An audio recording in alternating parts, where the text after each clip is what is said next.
and the kidnapping. I have nothing to do with the 4 minutes and 20 seconds. I got all the time in the world. You don't, but I do.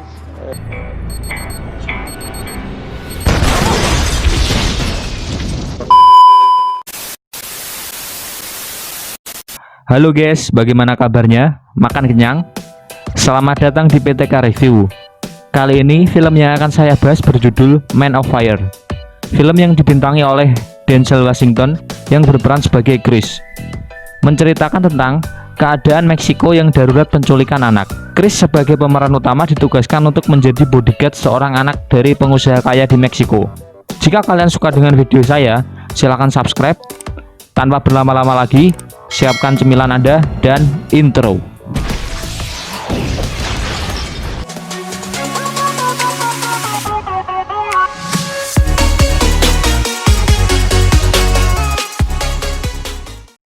Awal cerita ditunjukkan bahwa di Amerika Latin terjadi penculikan anak setiap 60 menit dan 70% korbannya tidak selamat.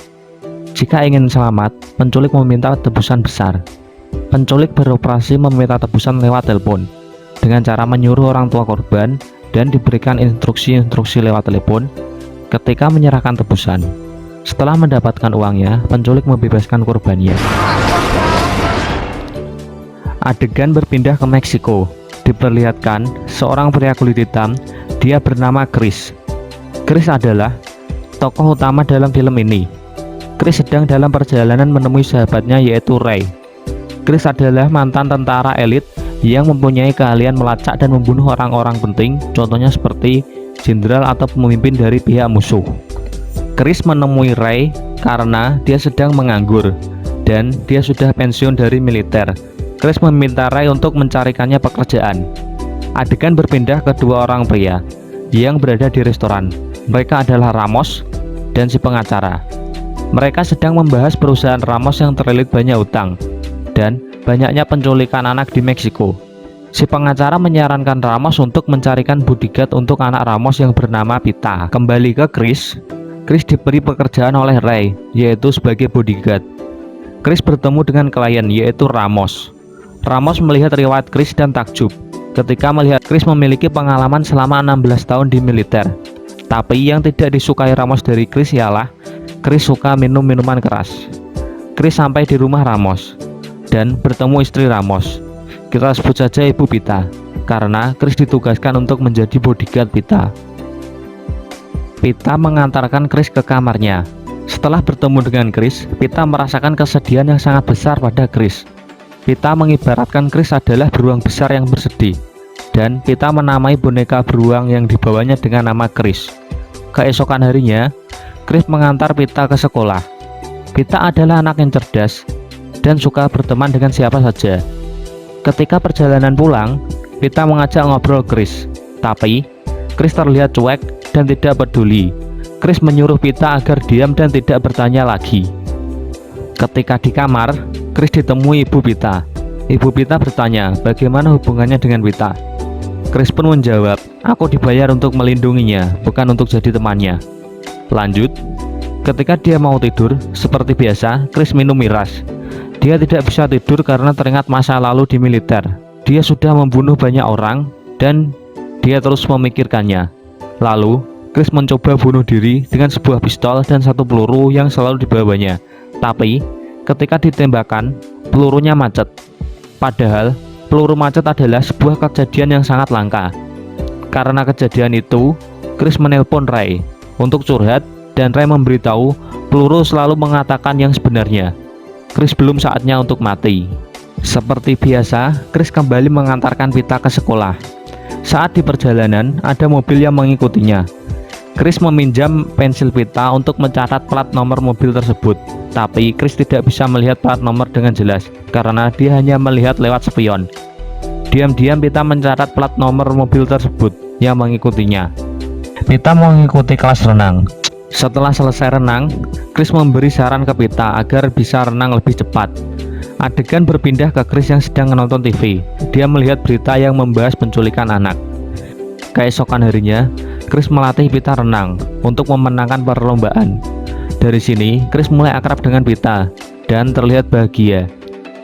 Hari perlombaan tiba. Pita berhasil memenangkan lomba. Chris mengajak Pita bertemu Ray untuk merayakan kemenangan Pita. Chris mulai tersenyum dan bisa move on dari masa lalunya yang kelam. Semua itu berkat malaikat kecil yang datang padanya. Pita senang melihat Chris tersenyum dan Pita memberi hadiah ke Chris, yaitu sebuah kalung. Pita telah mengubah hidup Chris jadi lebih baik. Di ruangan lain, Pita bicara pada ayahnya bahwa dia lebih memilih renang daripada les piano.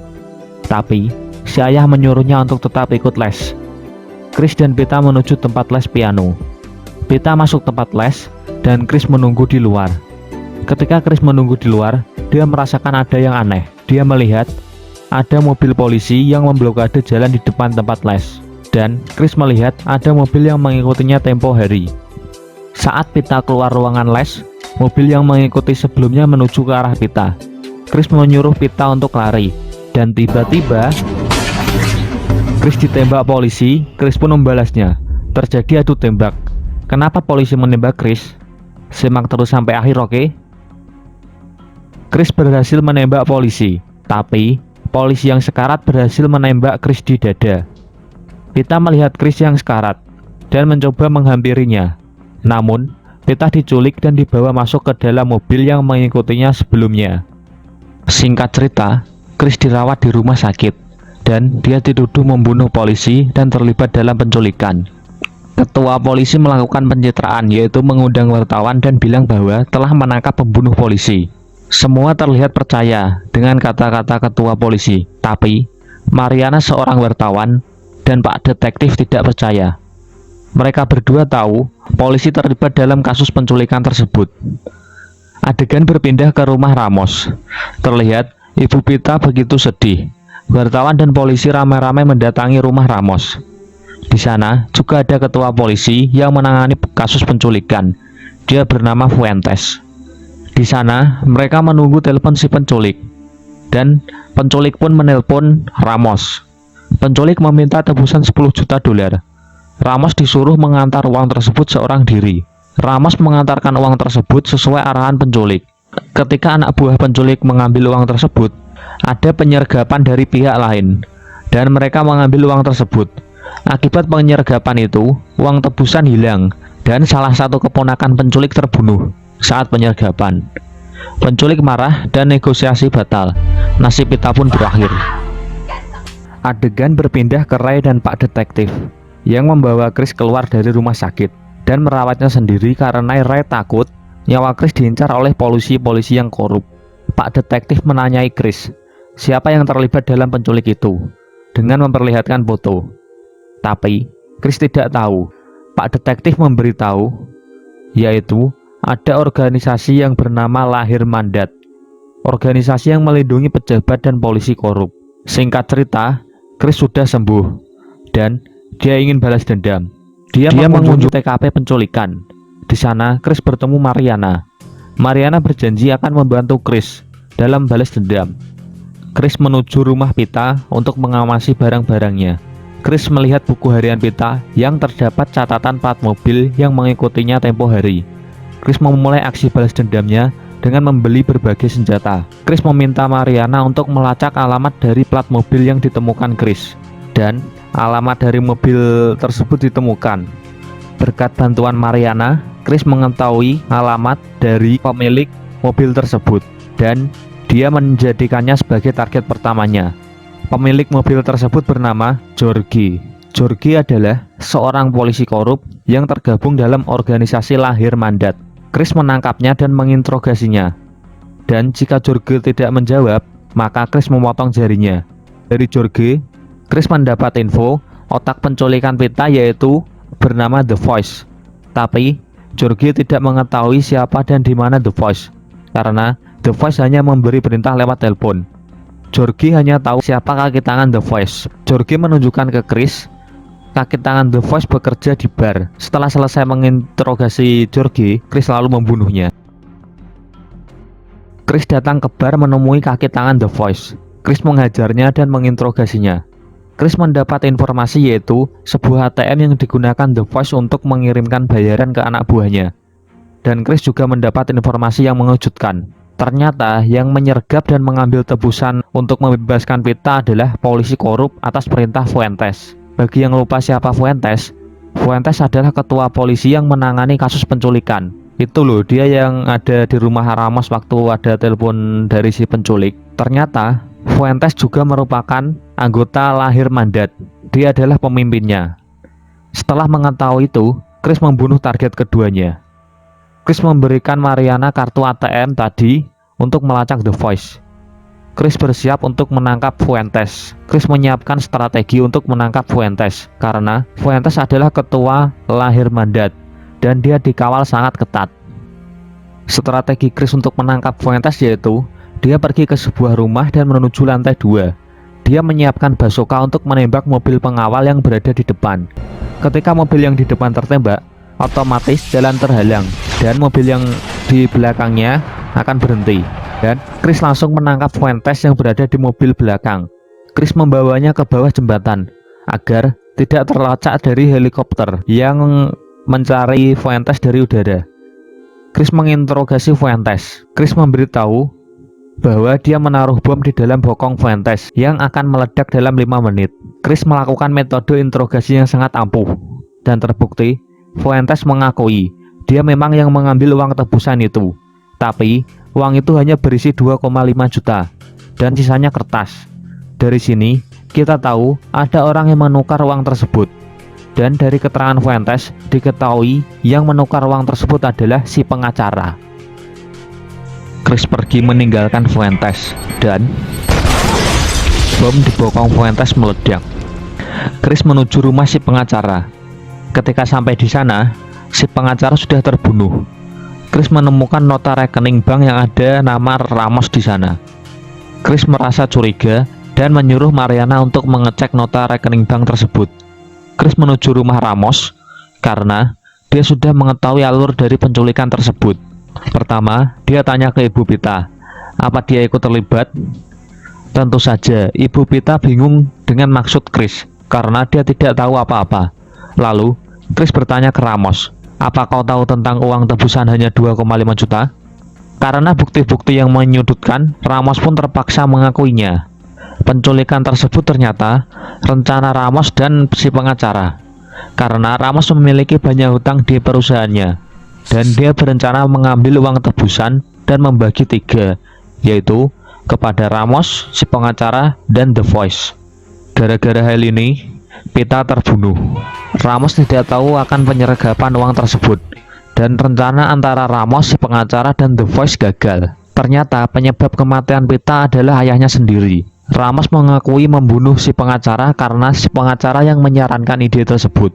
Mengetahui itu, Ibu Pita marah dan menyuruh Chris untuk membunuh Ramos. Tapi Chris memberi pilihan kepada Ramos untuk mengakhiri hidupnya sendiri dengan memberi Ramos pistol dan sebuah peluru. Chris berkata pada Ramos, peluru akan mengatakan yang sebenarnya. Chris meninggalkan Ramos dan Ramos mengakhiri hidupnya dengan menembak kepalanya sendiri.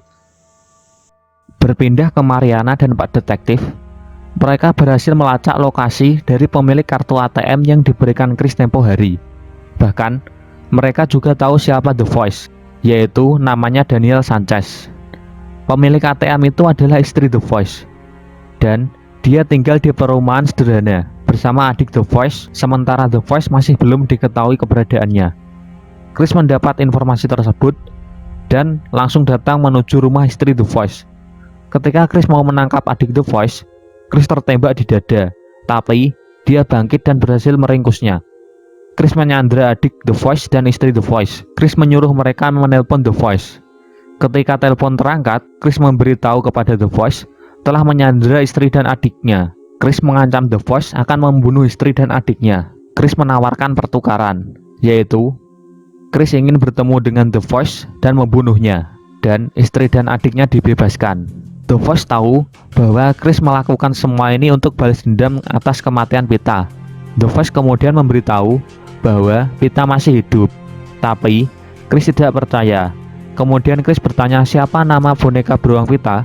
The Voice pun menanyakan kepada gadis yang bersamanya, dan The Voice pun menjawab, nama boneka itu adalah Chris.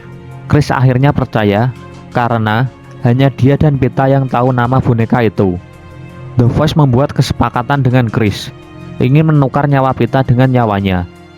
Chris tanpa pikir panjang langsung setuju permintaan The Voice, karena Pita adalah orang yang membuat Chris bangkit dari kegelapan menuju cahaya. Dia rela menyerahkan nyawanya sendiri demi Pita. Chris bersama adik The Voice menuju tempat pertukaran. Chris juga mengabari ibu Pita bahwa Pita masih hidup. Chris menyuruh ibu Pita untuk ikut dengannya di tempat pertukaran. Ketika sampai di tempat pertukaran, yaitu di sebuah jembatan, di seberang jembatan anak buah The Voice sudah menunggu dan mereka bersama Pita. Chris menuju ke anak buah The Voice untuk menyerahkan diri, sedangkan anak buah The Voice melepaskan Pita. Di tengah jembatan, Chris dan Pita bertemu. Pertemuan itu sangat mengharukan, karena pertemuan itu adalah pertemuan terakhir antara Chris dan Pita. Chris menyuruh Pita untuk menghampiri ibunya. Chris pun dibawa ke dalam mobil oleh anak buah The Voice. Di tengah perjalanan, Chris mengembuskan nafas terakhirnya akibat tembakan tadi dari adik The Voice.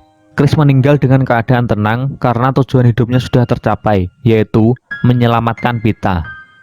Bagaimana nasib The Voice sekarang? Santai, kita dikasih tahu kok. Di akhir film, The Voice berhasil dilacak dan ditemukan oleh Pak Detektif. Pak Detektif membunuh The Voice di tempat.